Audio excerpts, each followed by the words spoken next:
Hello and welcome to County Fair. I'm your host Jason Grzgorek and Waycross Community Media's Government Access Coordinator.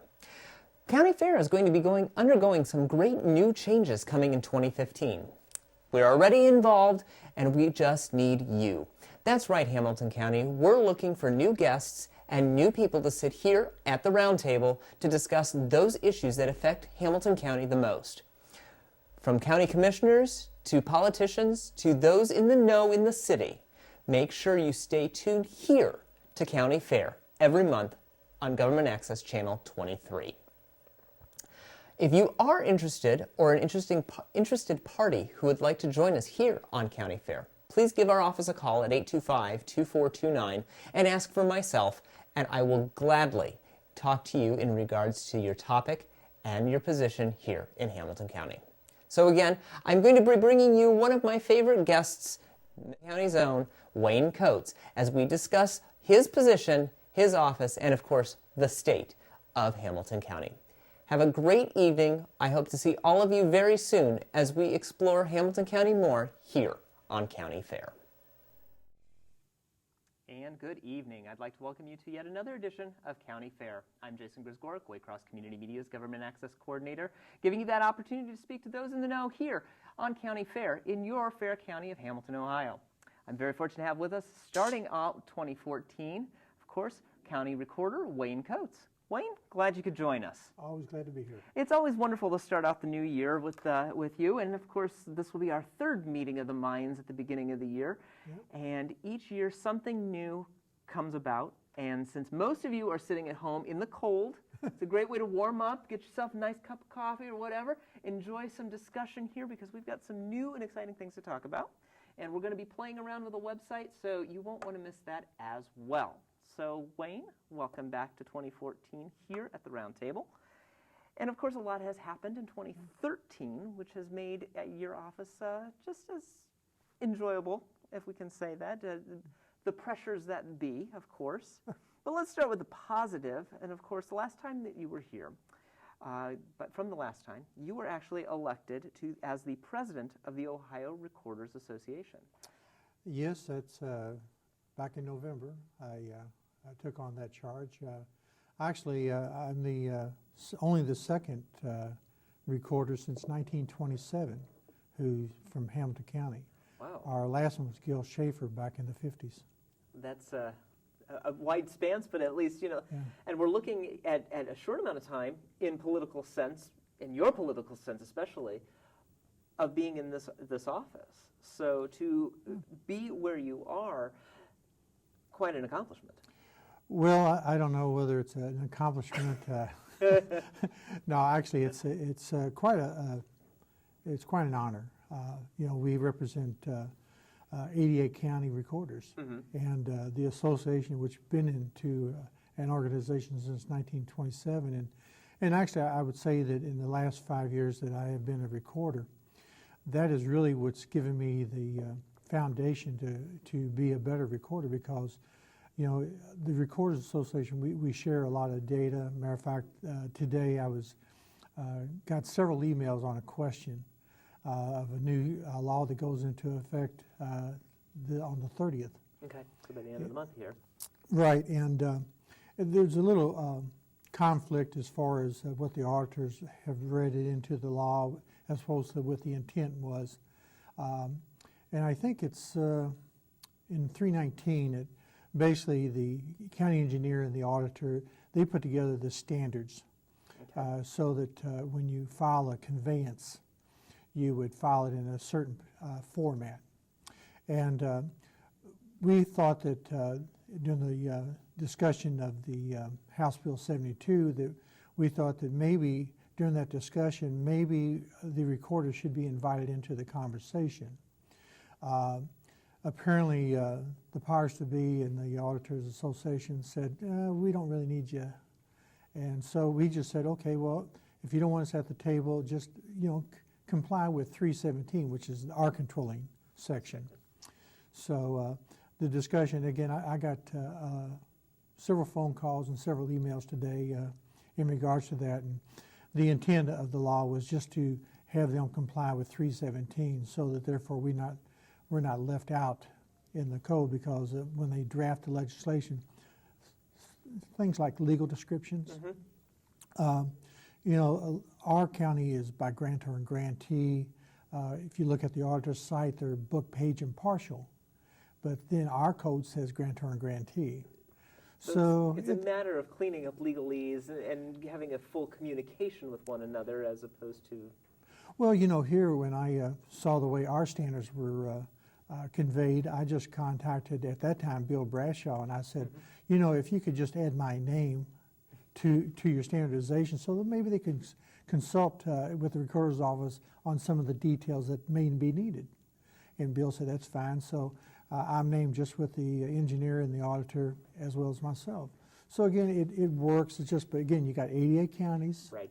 88 opinions, and that's why we have an AG's opinion. And the law. And the law, of course. Now, it sounds like, obviously, this is something that is this is bestowed upon by election of some sort within the 88 of you, or is this by appointment only? No, this is an actual election. Okay. But again, I started the rotation a few years ago, and I came in as treasurer. And last year I served as vice president. But again, you still are elected by the body. And it was at the winter convention that I was elected. So, were you expecting this nomination, or was it more of a greater honor and a surprise? Oh, well, it was more of an anticipation. Actually, one of the charges of the vice president is to plan the winter conference. So I really had not a lot of time to think about it because I was trying to get everything in order for the winter conference because we have continuing education. Of course, we have the meals and the vendors, and it's just a lot more work. And I always was kind of teasing with them. I said, you know, I think you give that charge to the vice president to see if he has the organizational skills to be the president. So, but as I say, it's quite an honor, and I really appreciate their confidence in me. And the length of your term then? 1 year. It'll be a 1 year term. It'll go to next November. And are you at that point eligible? It sounds like you'd be eligible for re-election, or is this something that... Well, I would probably go in as past president. Okay. All right. Really, I think that any organization, what we try to do is again, I think it's better to continually have a flow of individuals because although, you know, we're always elected by partisan, but our organization, we do not get into the partisan issues. Basically, what we look at is the next person that comes in as the treasurer this year was the Democrat. Next year, it will be a Republican. Next year after me, I'm a Democrat. Next year, the president will most likely be a Republican. So we rotate. Seems fair. It obviously is working in certain favors for those elected. So. Well, we really don't look at partisanship in the organization. Really what we look at is what can we do to benefit the 88 county recorders. And that's why what we ended up doing was we worked on our legislation as far as in House Bill 59 to change some of the registered land laws. And then in House Bill 72, it was a cleanup bill that changed a lot of the, or I should say updated a lot of the code that affects the recorder's office. So again, that was something that it took us 4 years to do, but we finally got it passed this year. And so obviously presidency, as the name does infer, does come with a lot of responsibilities. And it sounds like amending and or, as you were saying, refining laws as a major portion of that job. What else do you find is the key component to this position then? Well, let me digress for a moment because we have a legislative committee in our recorders, and we have about 9 individuals, plus our executive committee sits in on those meetings. So I already knew what the dynamics were going to be, but again, I think one of the pluses that I have is that I have been a former state rep. Bringing to that. So when we look at the laws, I have offered many of changes to those laws. And but then I'm kind of an exceptional to that point because I've served in the legislature. But what I think I bring to it is, you know, my wealth of background. You know, I've almost been probably close to 20 years now. I've been in public service. You know, I've been a mayor, councilman, state representative, county bailiff, now recorder. So it's a, although also in my private life, as being a real estate broker and a home builder, so I bring a lot of information to it, but also I have a certain regimen of looking toward things. And I guess I will ask in that means, what are you looking towards in this position, or especially in your job here in the county? Well, I think I mentioned earlier is that actually the other day there's been a lot of people trying to draft me to run for county commissioner, and again I'm humbled by that because it takes a lot of people to do that. But the bottom line is that I'm very content being the county recorder. It's a good fit for me, with my real estate background. So I talked to Commissioner and President of the Commission, Chris Monzel, the other day, and I told him, I said, I just want you to hear from me that I'm not going to be running against you. I said, I have something to do downstairs, and that's take care of the recorder's office. And it sounds like we will keep you around for a little while longer, at least until your term allows it. Well, I got 3 more years in my term, and we'll see how my health holds out, and we'll move from there. We'll move from there. At least we know we'll have 3 more years with you here at the desk. Well, we're looking for it. If you're joining us tonight on the 27th, please give us a call. We are live tonight. 825-3971 is our phone number. Live@waycross.org is our email address. We're going to get into this, a very fun section here. We're doing a little show and tell here.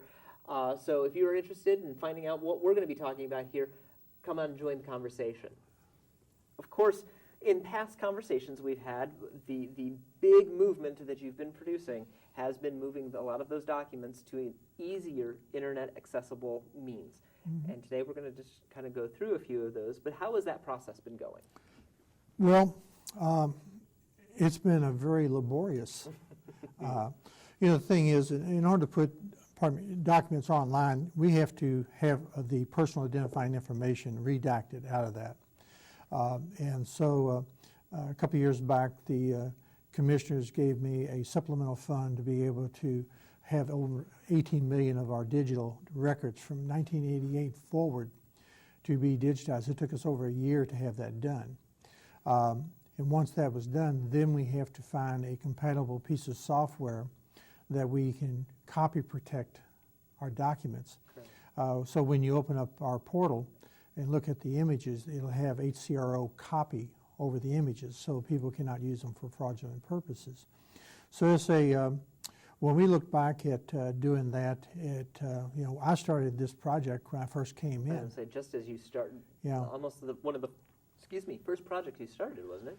Right. When I first came in 2009, I went to the surrounding counties' recorder offices and see what kind of applications they had, operating systems. We had a one-off system designed just for our office, and there's not another one like it. So you start seeing different components like internet access. Ours did not have that, although we do have a web base. But the thing is you need to have capacity. Mm-hmm. So also we end up getting larger computers, or I should say servers. Servers, yes. We don't do it on the cloud. Yeah. We keep everything in-house. And also we had to get bigger hard drives. So for those servers in order to get these images in there. Sure. So once we did that, let's say this past October, we were able to launch it. And now we have the documents online. Well, then I think we should get to that. Of course, if anybody needs to be a part of the website, it's very simple. We're going to start up the computer here. Of course, our computers take a little bit of time. It's a little cold. But if you go to recordersoffice.hamilton-co.org, that'll take you to Wayne's website. And, of course, the website is there on the bottom of the page. And, of course, we're going to bring that up here. I'm going to bring this forward so I can play along with. And you can go along, too. And show how simple it is. We're going to actually, there we go. As you said earlier, we can search for documents now, right, mm-hmm. on the homepage. You can also see the many other things that are going on. And we could probably talk about that in a little bit. But the important part is, obviously, at the beginning, you have your office hours, but you can right away, you can already see where the search button is. Well, the one thing I want to point out real quick is that we have, every time we do an upgrade, Java has an update, Microsoft. Every time they seem to have, we get a little blip in our system.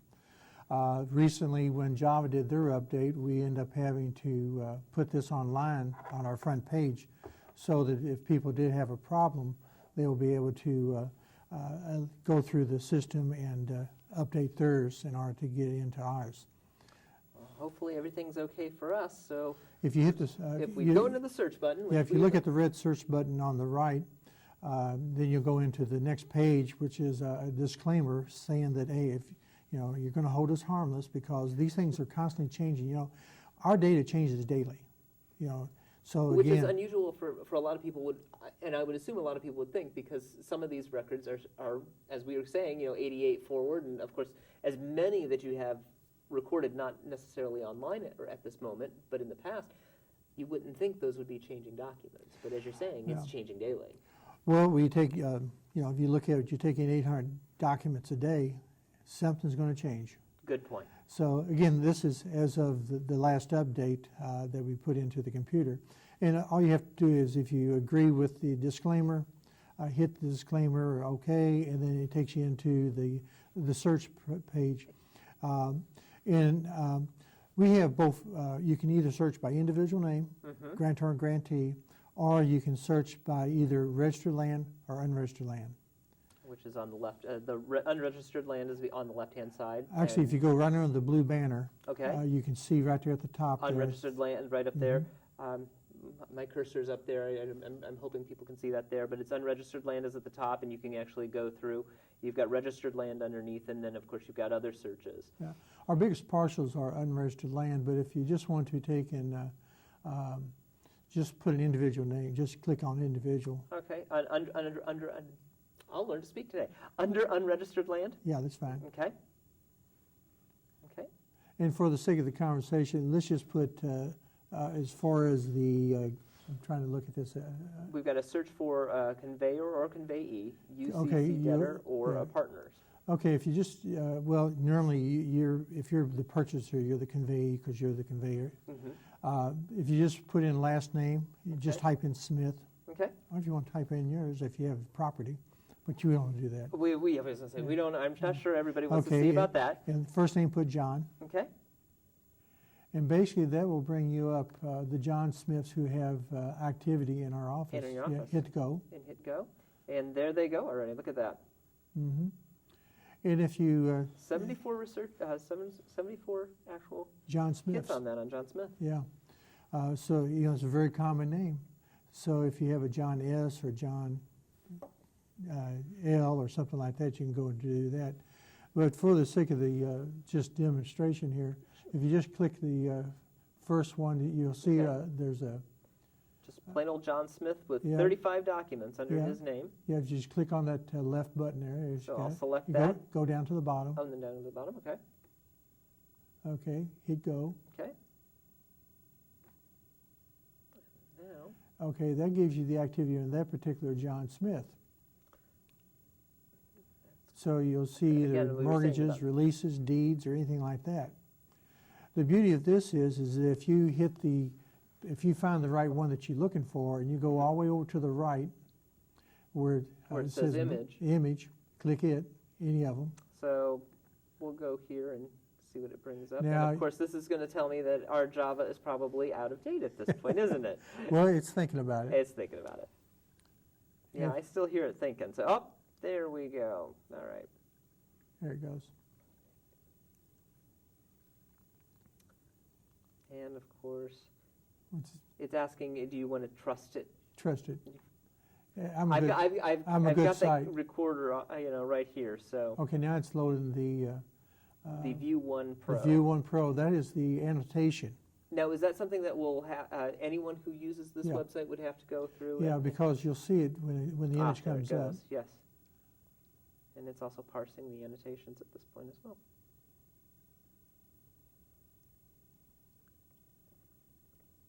Now, once this has been installed for our sake here, and it looks like it's there. I see you, but it looks like, there we go. There we are. There you are. See, as you see over the front of it, it's got a watermark. It's already got your watermark on it Mhm. already, so you can see that as we were talking, that HCR. Mm-hmm. And so you can go down to how many pages it is, and you can kind of scroll through the pages.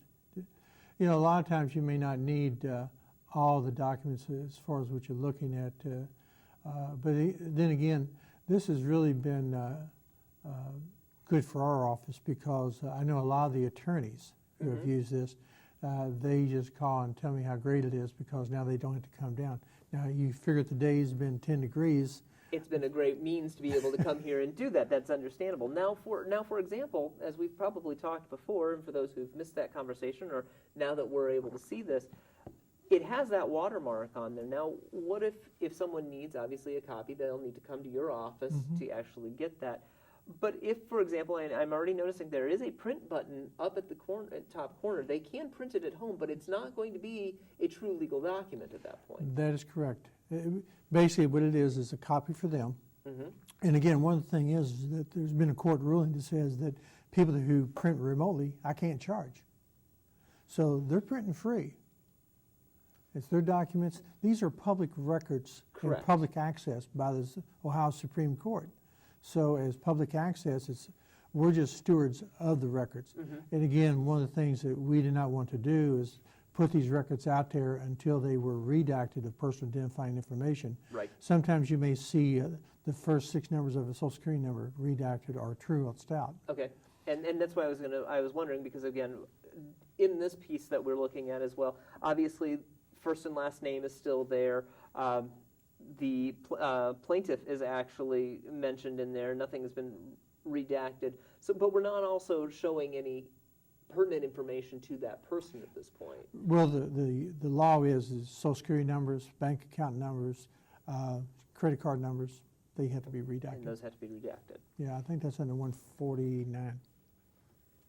And so obviously you saw how easy it was for us to get online and be able to do this. After you updated. Now, after we updated, of course, but once we've updated, we shouldn't have a problem going into any other record at this point, correct? Should not. Okay. So for the sake of everyone watching and being sure, Take another document? We'll take another document. We'll go to actually one of his John Smith's deeds, and I'm hoping that it's not going to mention anything about Pocahontas here or anything here. But as you can see, it's actually comes out very nice there. But and of course I would just hit the corner and lose it here. But there we go. Yeah, and again, there's you can take in there's like a page number down there. You can take and hit the button forward and go to the next page. There we go. You can see it a little bit better there. Yeah. But this is. Did we see how far? I didn't even remember if we saw how far back it went at this point. But for anybody who's looking, obviously there's Dusty's stamp mark there and going through for this deed. You know, conveyances, they have to have the engineer stamp on it and the auditor stamp on it before we take it in. Before you can even... Yeah, that's why I was talking about the 319 right. RC earlier. So we're looking at here, and I'm not seeing a date on this one, but I'm probably looking well, you need to probably go down to another page. Typically, this... let's see. Go to the stamp, back up. Back up. Oh, that's right. Back up here. Okay. And I'm only seeing this may be just a one-pager even again, but... But typically, our stamp, we started with the standardization back in 2006. This may be a prior document. If you look over to the left side there, you can probably see a control number. Yes. And if you've got your book and page as well, and right. But typically, you can tell the range. You know, when you mentioned the auditors, if you look at a transfer, you can go back to ours, and when you go down through that, you can kind of look to see if it's like an 06 and then a number, you know it's done in 06. 06. Okay, so you can kind of get an idea of when. And a lot of these, and you actually have a tab here of when it was recorded. So you've got a lot that are from 91, 92, 89. And as we were saying... Well, that's probably why. If it's 91, we didn't have the standardization till 2006. So ours stamp will probably be toward the bottom. I was going to say, toward the bottom. The last one that we've got here under Mr. Smith here, or Mrs. Smith, dependent, is from April of '05.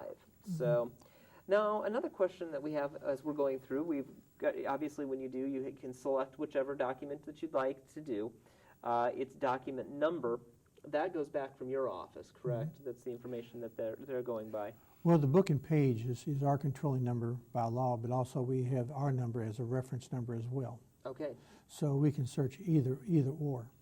And to what benefit does that do me?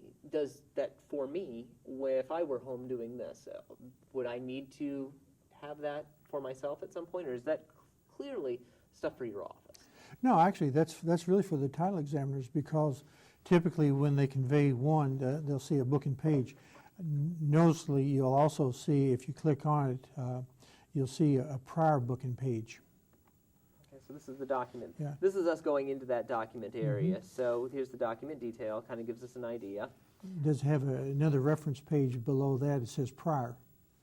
And I'm not seeing a prior, but I would say it's got the document number. It's got the department, Uniform Commercial Code. Oh, well, that's a UCC. Most Okay. of those now are, that's like if you have somebody's done some contracting work, or like a carpet or something like that, Okay. and you didn't pay them, Aha. that's a UCC. That's a UCC. All right. This is when it was executed, the date Yeah. it was executed. That was November 30th. And that's why it doesn't have a prior. And I'm wondering if this is correct, because it says on November 30th of 1899. For who? For this piece that we're reading, the amount is due of 0. The date and time that it was recorded was in 1989. I'm wondering if there was a little slip up in the date there. That's possible, but I can say that was not under my watch. That's fair. That's okay. Of course, we got the book and page number that we were looking at as well. It's got a document type, which is a financial statement, which we're Right. looking at here. The conveyor and the conveyee. And then finally down at the bottom, it's got remarks as well. This one's marking as TVs, VCR, and stereo. There you go. So it kind of gives you an idea. And that kind of goes through the exact... Must be rent to own. There we go. And again, that's just the financial statement. And we were going through just varying pieces. Now, of course, this has really been almost the culmination of what you started, as we were saying earlier, once you walked in that door. Your thoughts and your feeling on this. I mean, we're just doing something very simple, kind of walking you all through. Again, this is recordersoffice.hamilton-co.org. Again, something that you can do at the office, your home, wherever. Wayne likes you to see him in his office, but you know. Come anytime. But this is again a culmination of your work, of what's been going on. You've seen how easy it is for us to use it. Your thoughts on this? I mean, Well, we're not done. there's more to come. Right. When we're looking at roll film, anything prior to, or actually, our registered land started in 2004. Okay. So we need to go back on it in order to even get to 1988. But most of the residential searches are done around 40 years. So that would put us around 73. But most people go a couple years past that. So we're looking at 1970. So what we're looking at doing is we're looking at back scanning our roll film and and once we get that, we can digitize the roll film. When I first came in 2009, at the end of 2009, we bought a Mickle 5 machine, which takes and converts the roll film into a digital format. And currently, we have the Church of Latter-day Saints, our Family Search people, in our back office, and they started back scanning our documents from 1779. And they're already about 75% done. That's incredible. But they can only go up to about 1938, November 1938, because that's when the Social Security number started. And so that's when we need to start. So I have to work on the backside of it, because the things that I do from 1988 or 2004 back to 1970, once I get them digitized, then I have to have them redacted. Correct. So it's going to take us a little long. It's going to take us a while. Sure. But again, one of the things that is really moving this along now is that the General Assembly, when they passed House Bill 59, they put into the section that I am now getting $3 out of our document fees where there's no increase in document fees. It's just that now I can take $3 out and put it in a dedicated fund called a technology fund. So we're taking that money and building our project. My goal is to build a virtual library. It sounds, I was going to say, it sounds like that's what you're aiming towards, is to have as much, if not all, Yeah. available online. Yeah.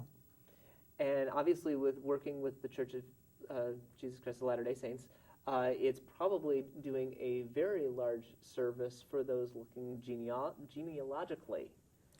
Well, that's what their motivation is. Sure. And again, we're in a contract with them, and again, that was negotiated through the commission and through the county prosecutor's office reviewed the contracts and everything. It took us a few months to work through the nuances because we are a public record state, and they wanted a little bit more control, and we said that can't happen. So basically, what we've agreed upon is whatever they get and transfer digitally, we get a copy also. Okay. So it's basically a handshake in both directions for it's a them win-win. and for you. Absolutely. Well, again, I'm not paying for the cost, and I have 2 missionaries in there doing the work. And again, Church of Latter-day Saints, they're covering it. So and actually they did over 700,000 records over at the probate court. It's unfathomable knowing, what I go through as an archivist here at the studio and going through many of our tapes. I see that, but to hear how many documents that they are going through is just unfathomable. But well, we have some long records. I mean, when you think about Cincinnati, I mean, we were one of the largest cities in the West. So I mean, when you think about that, ours really, coming down the river, we are a gateway before St. Louis. Good point. Yeah, because if you would think going down towards that way, yeah. Well, it sounds, again, looking at the website, it seems that everything is in place, and again, you're looking for, obviously, things to come and the progress of that. I'm looking on things on here on the website here about what we have, and this is being on the left-hand side here. You also have something about cemetery locations.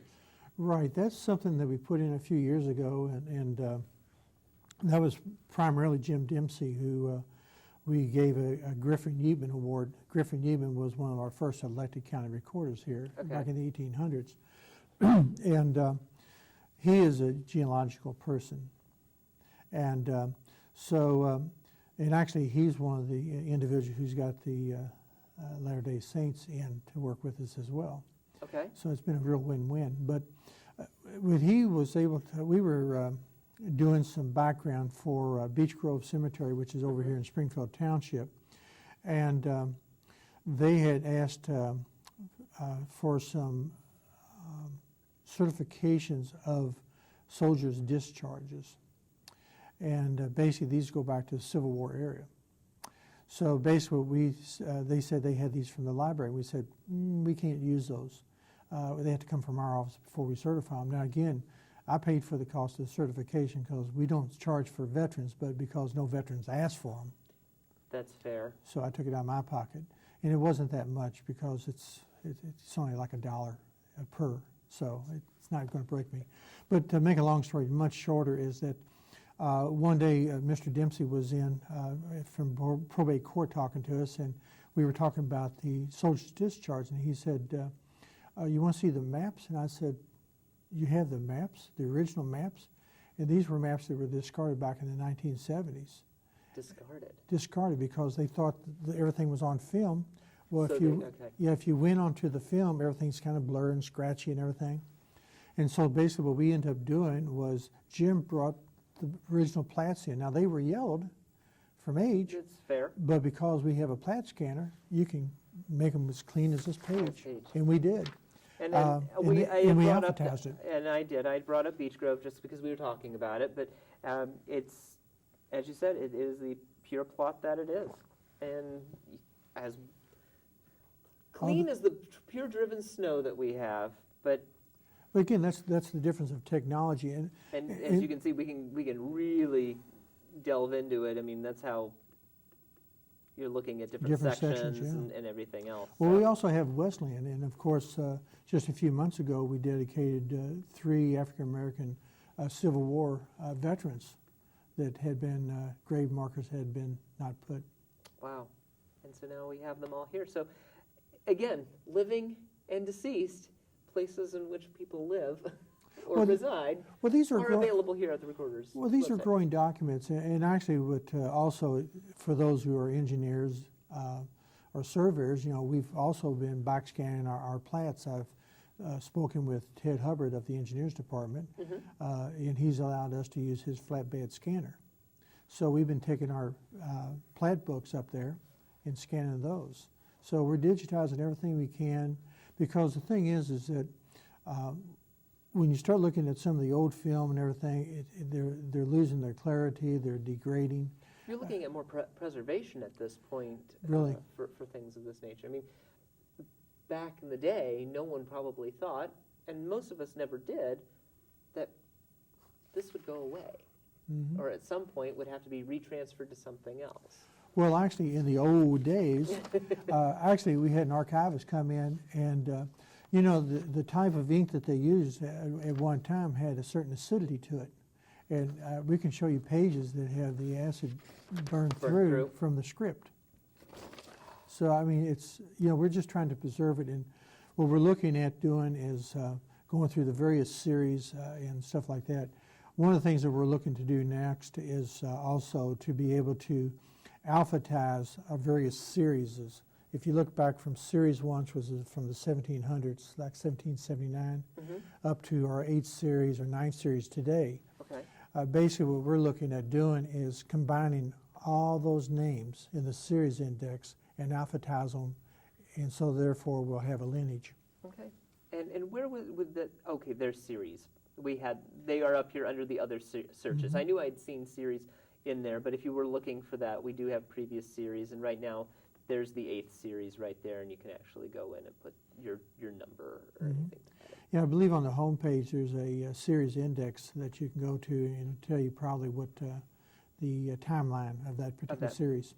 Directory of series books right here on the left And hand the series, side. those are the grantor and grantees. And there you have it. You've got series 1 through 7 right up there, your historic township references, and then you can go through and you literally have everything indexed to where you need. As we said, starting from that first series of 1789 to 1859, 59 to 71, and it just goes on up until Series 8 gets us closer, and then Series 6 and then Series 7, 1927 to 1939. So, yeah. So I say we've been working hard. It is apparent, and as we saw today, it's very simple to work with and easy to do. So if you are interested in getting information that Wayne has available for you, that's, again, going to recordersoffice.hamilton-co.org. And again, you can play along with it as well. Just remember, these are sensitive documents that have taken a lot of time and effort to get in there. Well, also on the, if you go back to the home page, on the underneath the search button, there's a. We go back to the. Yeah. The back button. Yeah. If you go back to how to use it underneath that search button. How to use their search? How to search for a document? Or yeah. How to search for a document. It'll come up with a script of how to search through documents. And there you go. Gives you an idea of what to do and how to do it. So if you aren't watching this program, but you stumble onto this and you want to do whatever you need to do, the simple how-to. Again, you've made this website and the means to get the information that is available to you very simple. Was that key one to what you needed other than preservation? Well, actually, the website was something that was already in place when I started. We've only expanded upon that and made more things accessible. But we did change the format a bit. And again, working with this tonight and showing everyone here how easy it was, it's very simple to use. And again, go ahead and use it. That's your information. We're about halfway through the program, so if you are watching us this evening on January 27th, please feel free to give us a call at 825-3971 or live at waycross.org. That is our email address. We'll answer all your questions here. We still have a few things left for the half hour, but we'd love to have your input as well. We were talking a little earlier about things going on, as we always do, the positives that we've seen here. Of course, there are always a little bit of the downside, and 2013 was no different with a lot of cuts, and of course, everyone using that favorite phrase, working more with less. Yeah, our county's done a lot. You have been doing that well for the last few years in which we've been discussing, but you made a hint in regards to what's been going on. You've been working with a dear friend of ours, Senator Seitz, Yes. in a technology fund to help with the working more with less. Well, that's what I mentioned earlier, in House Bill 59, which was the budget bill, that we had the situation where we already had an equipment fund, but it had to be approved to the commissioners. And again, we can take up to $7 on that at that time. Today, we've changed it to a technology fund, and those recorders who have never gotten an equipment fund, they've been mandated, the commissioners to mandate to take $3 out of the current recording fees per document that goes into a technology fund. So this way we will be able to build that virtual library that we need to do before we lose the records as they're getting older and degrading. And of course with that, it sounds as if you're being able to build an extra body into your commission, or are you going to be able to work more with less? No. Actually, our general fund did go down another 90,000 this year. But that's no laughing matter. We aren't laughing. Well, the at only that. reason I'm laughing about it, or maybe I should say smiling, is because the other side of it is I got my technology fund. Exactly. And so what I was, if you look at the law allows me to take and pay for my IT person out of that technology fund. So I didn't have to cut any more people. What I did is just move the person over to the technology fund. But, for the last year and a half, we've been working with one IT guy. And he goes on vacation, something goes down. What happens exactly? Well, this last time he was down in Cozumel, and he was out. He was really out of the area. Yeah, a little out of commission, shall we say. But most of the time, if it's in town, he can get remote access to our system, so that's not a big problem when he's in town. But he does get a vacation. We all like to say we all deserve a little time off. And But also, he's also been taking on the other side of the hardware maintenance. Okay. So which is just as taxing.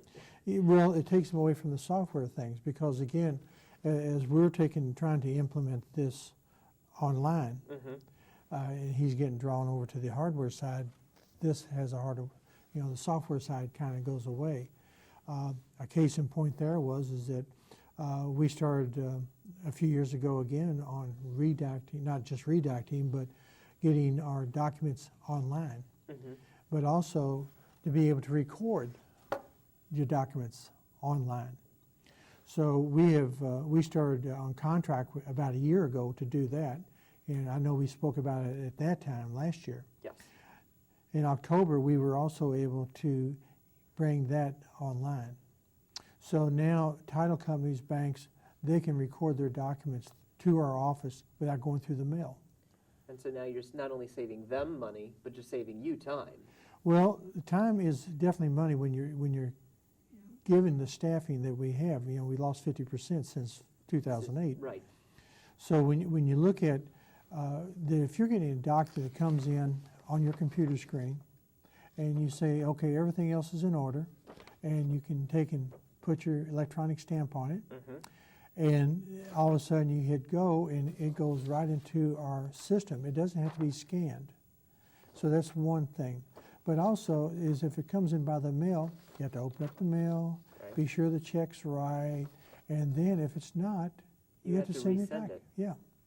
So it's a lot less handling because if something's wrong on the document, we reject it and we tell them why we've rejected it. It goes back, they correct it, sends it back through the portal. And what's really nice is that we don't deal with the checks. Because that's already probably direct deposited into whatever account or Well, wherever it needs to go. they have a clearinghouse, and every night our money is deposited into Fifth Third Bank. I get a report the next morning that shows me exactly the documents that went in, how much the document fee was, and I get a whole line of total. Currently, we're just doing financial documents right now because the conveyances, deeds, they still have to have the auditor and engineer stamp on it. But I believe that they are working on doing something with their system so that they can get into that situation as well. But once they do that, I'm sure ours is going to pick up right now, because already just in the last few months, about 12% of our documents are already e-recorded. And again, making that ease of getting whatever needs to be done for your office, for us as citizens of the area. And well, the person who is normally opening up the mail in the Yeah. morning, well, they're now spending 2 hours upstairs scanning the document and getting those plats. And already we're up to about book, I think 102 now, which is almost halfway through. It's amazing how again, something of a bad turn was thrown, being less people, less time, and now with some simple, well, not so simple, what seems to be simple, but what has come to be something as an ease has now been able to lessen what one person needed to do and gained more work into your workflow. Well, again, being a Mayor Forest Park, our saying was you only so many ways you feed a skinny dog. So, I mean, it's something that we've learned hard. But also, I think I'm Dutch thrift, as they say. But I've always been a fiscal conservative, and I think that when people look at what we've been able to do, but I think it takes a plan of action, and basically what you end up doing is you set your goals, you look at what you can do and what you can't do, and no matter what the money thing is, Sure. you can still move forward. It may take a little longer, as it has, but we still get there. Looking back at what we were looking at earlier, and obviously those who go to your office, they obviously need to pay fees, as you were saying, in order to get the $3 fee for your technology fund. That's to be able to look at the documents, to have the documents. Are you foreseeing that there's going to come a time when people are just going to be able to use a document like this from their computer? I mean, hopefully that wouldn't be able to be altered or doctored, but that kind of cuts into where your office stands, not just you would then be just the holder of record as opposed to a place to receive. What do you foresee in the future in something to that regard? Well, our title examiners, they like to have their documents without the watermark. Sure. So they pay for that. But also, if any time you want to legalize a document to certify it, it needs our red stamp on it, and that's an additional $1. So it's I don't see us having a lot of impact in the fee structure as far as the copies. When we look at last year, we brought in $3.8 million to the general fund. We brought in over $7 million because 3.7 of it went upstate. But the thing is that when you look at our document cost in charge, it's less than 1%.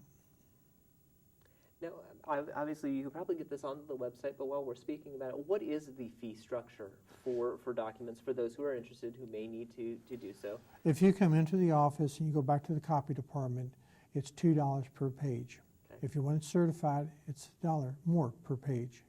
If you want to use the computers, or if you want to use the reader viewers, it's 25 cents self-service, except for our Tronitech machines, which is our newer reader viewers, and they cost a lot of money. They cost 50 cents to use those. Okay. We're trying to recoup the cost. Well, that makes sense, and sometimes you have to. And again, it's newer technology. You want to make sure that it stays up and running the best it can. Well, it's really old technology when you think about it, and there's not that many companies now that use the type of equipment because we have an ANSI track that you take the tapes and put them in. I've seen some, if you go and have to do this. Oh, to the reel. Yeah. Yeah, ours are automated. Okay. So they put in the cassette and then they can zip through where they need to be. So that in itself costs a lot more money. Sure. So again, using the technology that we have, but that's one of the reasons why we want to take and scan the film, because it's a lot easier to scan it through the computer than it is to run through the machine, because every time you run it through the machine, it deteriorates that much more. Exactly. And I was thinking, again, comparing it to video cassettes that we have here, the more that it's used, the obviously the more the particles of the magnetic particles will eventually fall off, and then you have dropout and things of that. And we're seeing it here that eventually some equipment will no longer be either repairable, usable, or quite frankly just better as a paperweight than anything else. Are you looking at something like that? I mean, obviously you're scanning towards the future. There's no doubt about that. But do you have a time frame or a timeline to when you probably foresee some of that equipment not being available for you? Well, we were talking about that the other day. I mean, when you look at a few years ago, we had a 5 1/4 floppy. Now it's a USB. Yeah. Matter of fact, I bought 2 terabyte hard drives the other day. What's a terabyte? Yeah, we were talking about megabytes and gigabytes. Yeah. Now we're at tera. Yeah. So I mean, and there's more than that. And I mean, it does go higher, but for our commercial purposes. Yeah. So I mean, we're not the cloud. So. No. But you know, that is a concern, because when you look at old technology, you know, that is a problem. You know, we have our reader viewers that are the older ones that are 1997. Okay. I had a service guy in the other day trying to fix one. He can't get parts for it. Yeah. I have a Canon printer. Can't get parts for it. We have a lot of view-onlys because you can still see it, but you can't print. And they don't want to pay the 50 cents. And we only have maybe 3 machines that still work for a quarter. But actually, with that technology fund, I've just ordered 4 more machines. And I'm assuming newer technology, not going back to an older format. They're using the same Trontex that I bought a couple of years ago. The thing is that this time I have the ability to get a service contract along with this in order to keep you Well, the thing is again, the other day, a gentleman, if I can take and buy a service contract for $1,000 a year, just the other day, it was $400 for that one call. Yeah. And he left, and the machine doesn't work. Yeah, I still have to pay for him to show up and try. And that's a lot of money for just a valiant attempt. So what we're looking at doing is getting the 4 new machines, but also the last 2 Trontex, we're putting those under service warranty as well, or service contract. And then that way you can prolong. Yeah, and again, you got you know, we have some of the machines over there that have quarter changers on it. It looks like the old Hobby Horse. Okay, yeah. And some of them have the card reader. The card readers are XCP models, which are no longer in business. You can't get them support. So if you buy a new ITC card reader that we have on our computers, $1,000 for that card reader. For just the card reader alone? Yeah. Another $200 just to keep a service warranty on for a year. And again, that's going into my this technology fund that you've worked hard to. Well, again, it's getting the support. I mean, you know, we have done a lot with less, but in that process, a lot of things have been degrading, and we need to have support. Sure. So, but also when you have the title examiners trying to make a living, you know, and again, as a real estate broker, I never got to a closing unless the title was done. So I'm very sensitive to those needs. Kind of circling back to everything, you know, now that you are the president of the Ohio Recorders Association, you kind of have the ear of 88 counties. And if you were to look at the other counties and compare ours to the others, where do we stack up in times of technology, to where we need to be, to where we are, to where we need to be, to what's going to happen even 6 months down the road? Well, I think Hamilton County is in pretty good position because even the platform that we have, we've been able to add to it. And again, it's a situation, do you really want to spend another $500,000 on a new platform, or do you try to accessorize what you have? And the thing is that how tolerant will ours be? Mm-hmm. So again, we're just trying to just accessorize. Okay. Again, if I had the 500,000, which I may have, the thing is where would it be better spent? Right now, my dad said, if it's not broke, don't fix it. It's true. So we have our tech support, one of the gentlemen who actually wrote the software. It lives down Tennessee, works for another company, and we contract with him on anything that we need to upgrade into our system. Just as we were doing with the getting things online, he had to do certain things to our system. When we did the e-recording, he had to put certain tweaks on our system. But I will tell you that the company that's doing the e-recording paid for him to do that. And that was not out of your of any fund from you. I'm a hard negotiator. Yeah. But they have a great windfall because we are a metro county. But when you asked about other counties, we have 5 counties in Ohio that probably have less population than Forest Park. Good, that's true. And they may only have 2 people in the office. They may still be using the books. So, and actually there's a House bill that's been just introduced that are wanting the recorders to start to be more automated. Okay. And they're setting up a grant fund to be able to pull from that. But again, that's current legislation has been introduced, so that's something that we're monitoring, but we didn't introduce it.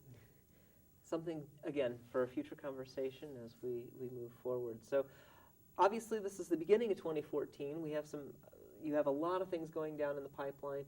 What would you like to see when we come back in 2015, or even halfway through? Say we come back during the summer, which we sometimes get a chance to do. Yeah. Come back in the summer. What would you like to see accomplished by that point in time, if anything?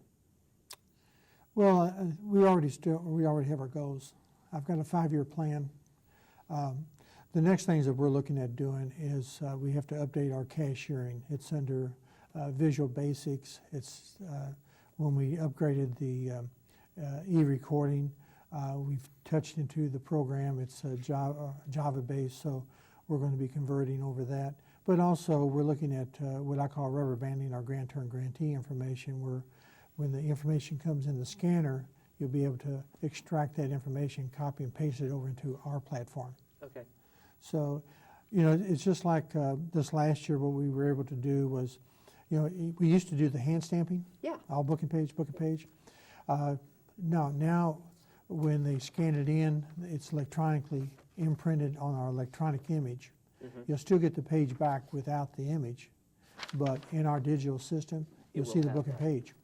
So it's already the things that are in place. So again, we'll be looking forward to that and what's coming up. But of course, for those that are interested, that would like to get back to what needs to be done, again, they can go to the website, which is recordersoffice.hamilton-co.org. And there it is down at the bottom. See, I do remember certain things sometimes.